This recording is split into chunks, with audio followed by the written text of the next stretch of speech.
ونزيد نأكد لكم، مستحيل مازال تزيدوا تشريوهم من برا.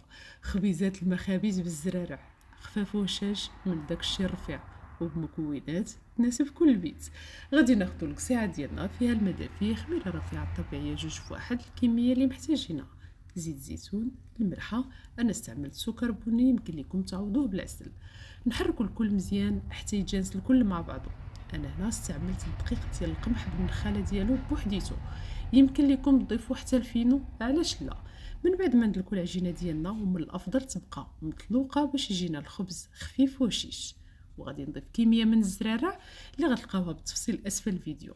ندخلو الزرارع ديالنا في العجينه مزيان ونخليوها حتى يتضاعف الحجم ديالها.